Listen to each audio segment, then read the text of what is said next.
of what we do, to not have fun at work and find purpose and meaning in our days. And sadly, we're at a decade low in terms of employee engagement. Gen Zs, you're onto something. 80% of you say that aligning your beliefs and values with your employer is more important than ever. And really, who wouldn't want that? We're all on the same team. Employers need and want you to be engaged, and your life is so much better when you are engaged at work. Hi, I'm Jody Glickman, CEO and founder of Great on the Job. I've dedicated my life to building the bench of next generation talent, and I'm super excited to be here with you today to show you how you can drive your own engagement at work.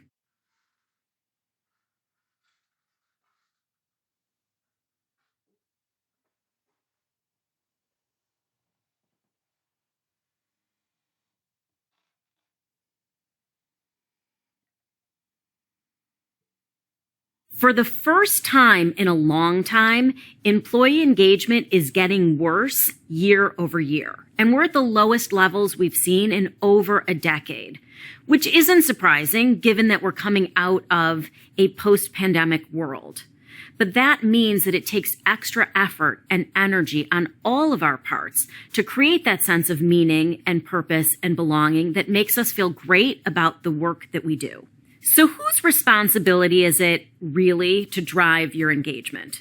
There's so much conversation in the marketplace today about what employers need to do to make sure you are engaged at work. But how about flipping that question and asking yourself, what can I do to drive my own engagement? Employers are working really hard to bring people back together, to create a sense of community and purpose and build culture. And yet, there's only so much your employer can do to make you feel engaged.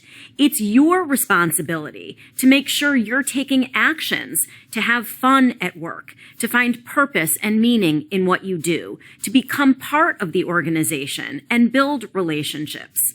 Ultimately, at the end of the day, no one will ever care more about your career than you will. So let's flip the script and let's agree that you have as much responsibility as your employer to drive your own engagement.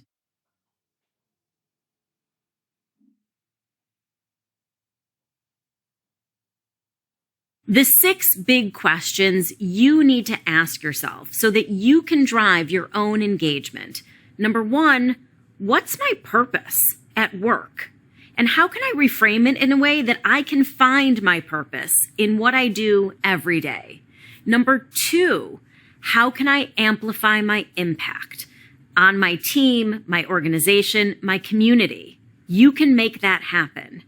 Number 3, how can I build my skills? We know that if you're not learning and growing, you're gonna feel disillusioned, disengaged, not like you're part of something bigger. We all wanna get better at what we do. Number 4, am I having fun at work every day? Is that even something I have the luxury of thinking about? Fun is important, and it's hard to be engaged if you're not having fun.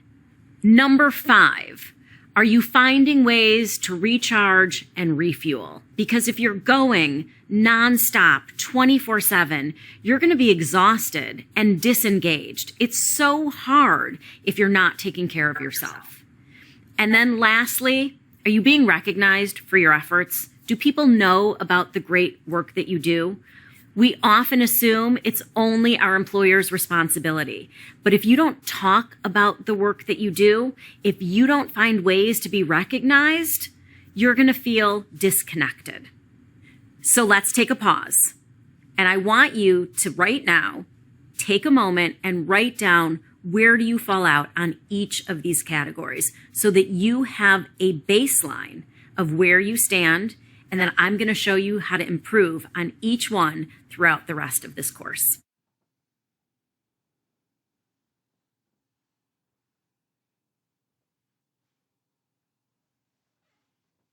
It's really easy to fall into the trap of thinking that you don't have purpose in your life or that your work doesn't matter. And sometimes we feel like if we're not a Peace Corps volunteer or a frontline healthcare worker, that what we do doesn't matter and doesn't have purpose. But that's not true. Everything you do impacts other people. And sometimes it's about reframing the question, not what is my purpose, which is big and scary and intimidating, but instead ask two different questions. One, how did I make someone's life better today? And two, how does my work fit into the broader context? Did you bring a smile to someone's face? Did you help the team with a really important big deliverable? Did you take us over the finish line on that client call? That matters. That's purpose. And if you're at work and you feel like you're doing a good job, but you don't really know how your work fits into the bigger picture, then I strongly encourage you to ask the question. When someone asks you to work on something and you don't know why you're doing it, of course you're not going to be motivated. If you don't understand what the outcome is or what the impact is going to be, then I challenge you to ask. Ask the question, how does this fit into the bigger picture? Why is this important? What's the impact of this piece of analysis? What happens if we don't do a great job on this kind of crappy assignment you just asked me to do? Ask yourself how your work fits into the bigger picture. Your team, your manager, they owe you that. And one of the ways we find purpose is by connecting our little piece of the puzzle to the broader work around us. Do this. At the end of today, instead of asking yourself that big, scary, intimidating question, what's my purpose? Instead, ask yourself this.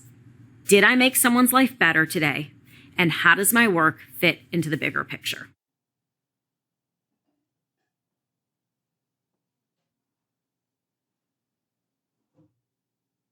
I've always been driven by the idea of amplifying my impact, of wanting to feel that my work matters on the people around me. And whether I was in nonprofit, whether I worked in government, whether I was in corporate America, I always felt that need. So how do you have impact at work? Are you doing a little bit better job selling more product? Are you connecting more deeply with your target audience? Are you a teacher who's really changing lives and getting to know your students and digging in?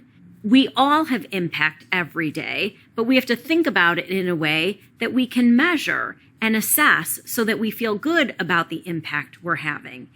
And if we don't feel like we're having impact, again, it's about asking a different question.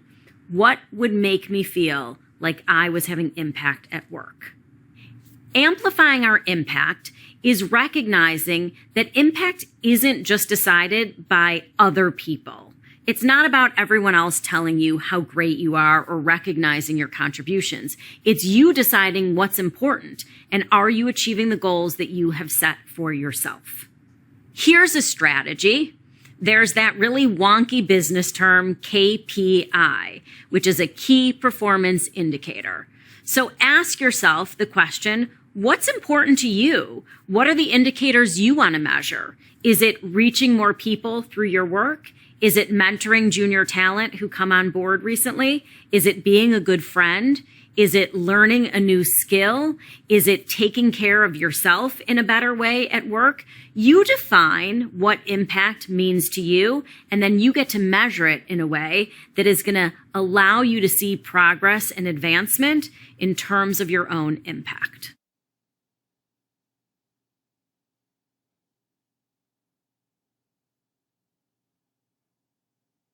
Dan Pink, in his book Drive, focuses on the three things that actually drive human behavior. Number 2, mastery. We all want to get better at what we do. It's no fun to do something over and over and feel like you're not making progress. Humans are driven by the idea of mastery, and you get to take charge of that. Think about when you do add a new skill set to your toolbox and that sense of accomplishment and achievement that you feel along the way. Learning new skills gives you confidence. It gives you another success story that you can build on, where you tell yourself, didn't know how to do that, spent some time figuring it out, learning, challenging myself, and now look where I am.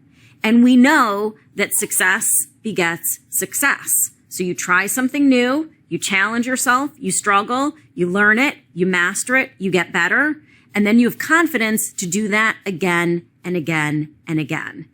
The bad news is technology moves fast and we're all going to get left behind if we don't upskill. The good news is you're in charge of your own learning.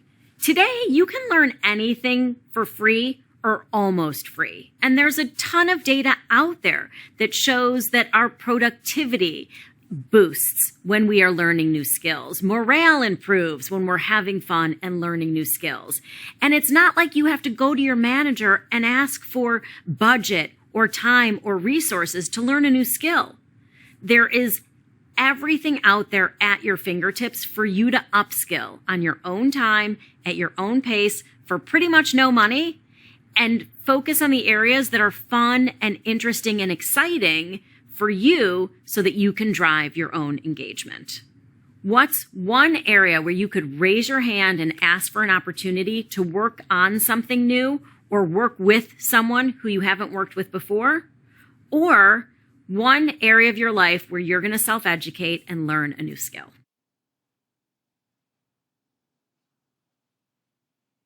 Fun isn't a luxury. You deserve to have fun at work. There's no rule that says work can't be or shouldn't be fun. I walked in today to start filming this course with the LinkedIn production team. And the first thing Ryan said is we're doing two things today. We're going to film a course and we're going to have fun. If I get to have fun up here on camera, you get to have fun at work. So how do you do that? How can you build fun into your everyday?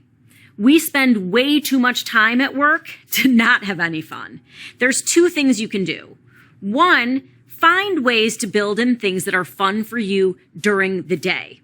Doesn't have to be a ton of time. You don't have to spend money. But for me, if I give myself a break for 15 minutes and I do the New York Times crossword puzzle, I'm so happy. If I pick up the phone and call a friend to say hi, or better yet, if I find a way to have coffee or lunch with someone, that adds a ton of fun to my day. But it can be in small increments, and you can be in charge of figuring out what's fun to you. Number two, ask for opportunities to work on things that you find fun. There's no rule that says you can only do the work that's asked of you. Why not think about what kind of work would be fun for you, interesting, exciting, challenge you, that would help you grow your skill set? If there isn't work on your plate that's fun right now, then raise your hand and ask for an opportunity to get involved in a women's initiative, to help develop and mentor junior talent, rising talent, or the LGBTQ plus community. If that's important to you, then ask for an opportunity to get involved with actual work initiatives that you find to be fun. Often, the ideas of projects that are fun to us are things we've never done before. So think about a stretch assignment. What would be fun for you because it's a new challenge? What would be fun for you because it introduces you to people who you've never worked with before? What would be fun for you because you have a really strong interest in that area and you've never had a chance to combine your personal interest with what you do at work? Ask yourself those questions. Don't fall into the trap that fun is only employer provided with a foosball table or a happy hour. Frankly, I don't find either of those as fun, but I make my own fun. I look for opportunities where I can do something that I enjoy doing. Maybe it's taking a walk in the middle of the day. Just like everything else about driving your own engagement, it's your responsibility to know what is fun and enjoyable and then inject moments of your day to make those things happen.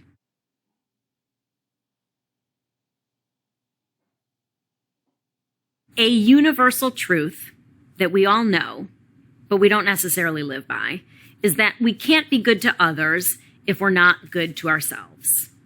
And I am not a wellness expert, but I know that if I don't take care of my body and my mind and my relationships, I'm not going to be great professionally in my business and with what I do every day. You have to find ways to refuel, to recharge, and to rest. It doesn't mean working more. It doesn't mean being more intense and working longer hours. It means working smarter and working better, knowing when you need to take a break and knowing how your body and your mind recharge. I've been trying for probably 10 years to meditate. I'm pretty high strung, pretty high energy, and everyone swears by it. And I just can't do it. There's like no way for me to calm my body down and meditate. So I have to find other ways to refuel and recharge. For me, the most important thing that I do is I take breaks, I turn off my phone, and I go for walks. I need to get outside and I need to not talk to other people. That's the most important break for me. What is it that you do to take care of yourself? Like most of the other things in this course, there's no right answers or wrong answers, but it's about knowing yourself, knowing your limits and boundaries, and respecting those limits and boundaries. I was reading an article recently about a marathon runner. She's run like a zillion marathons all across the globe. And she was trying to get faster and faster, and she hit a wall. And she went to some of the best coaches in the world to figure out, what am I doing wrong? And the advice she got, she didn't like. The advice was, you need to rest more. You need to take time off so that you can increase your speed. And I always think about that analogy. Sometimes we have to take a break so that we can go faster, stronger, better when we come back on. In my own life, I often think about energy creation versus energy depletion. What is energy creating for me? Being outside, being in nature, taking walks, running occasionally. And what's depleting is working long hours without breaks.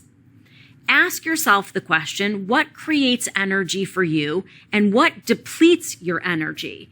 And one of the biggest challenges about staying engaged is the fact that so many of us are burned out. We're just working long hours and doing the same thing over and over and not finding ways to come up with activities that for us are energy creating versus energy depleting. Here's what I want you to do. Look at your calendar today, tomorrow, the next day. At the most, put 10 minutes on it, block it out for you. I don't care what you do with that time, but I want you to do something that is going to help you recharge and refuel so that you can come back better, stronger, happier, more productive, and more engaged.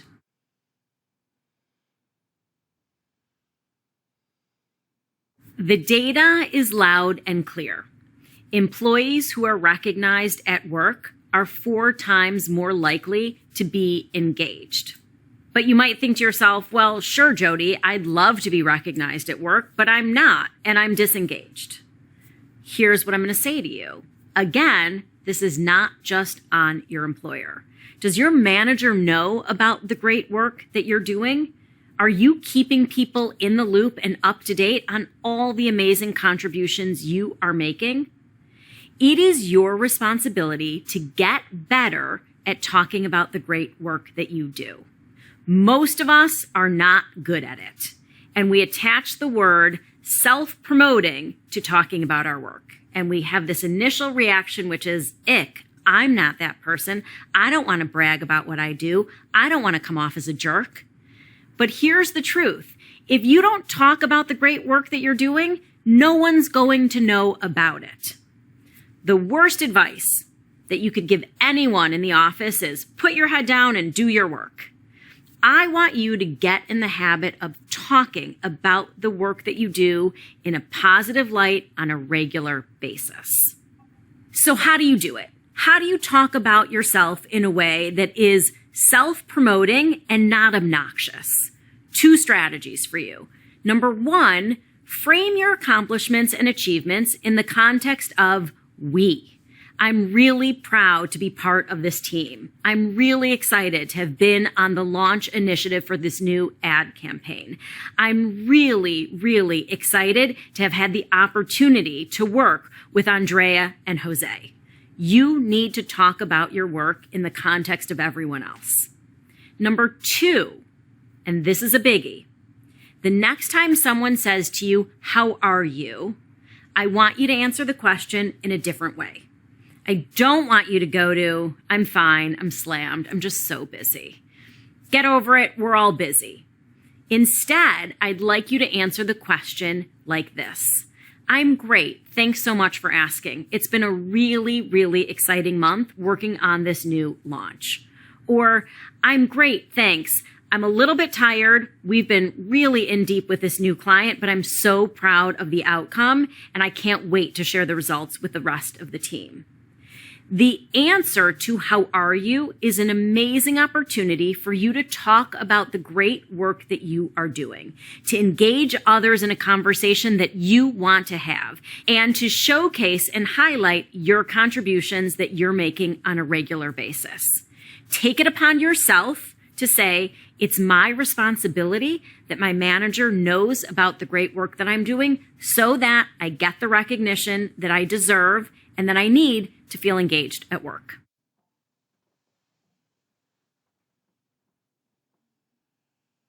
Like many of you, I've had jobs I didn't love, unsupportive bosses. I've worked in uninspiring organizations. And instead of focusing on what was wrong and who was to blame, I decided to look inward and figure out what was going to be meaningful and purposeful to me. How was I going to amplify my impact? How was I going to make my days fun? How was I going to find ways to show up fully engaged, even if I wasn't in the ideal environment? And I want to leave you with a thought that is, you're in control. You get to choose how you spend your time and your energy and your intention. Where are you now on the engagement scale? 1 to 10, what would you say?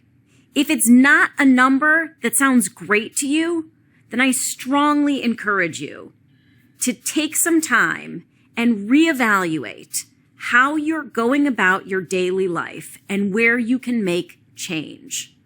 Where and how are you going to find purpose and meaning in what you do every day? How are you going to think about amplifying your impact on not just your work, but the people around you? How are you going to learn new skills? Where are you going to raise your hand, invest your time, invest some energy in challenging yourself and pushing yourself outside of your comfort zone? How are you going to bring fun into work every day in a way that matters to you? How are you going to practice self-care and make sure you're taking care of yourself so that you can show up for others fully? And when and how are you going to shift the answer to that question, how are you? So that you start getting reps and get better at talking about yourself in a positive way so people get to see the contributions you are making every day. It's in your hands. Isn't it fun to think about the fact that you don't have to wait for someone else to make work and life engaging and fun for you? You get to be the one in charge.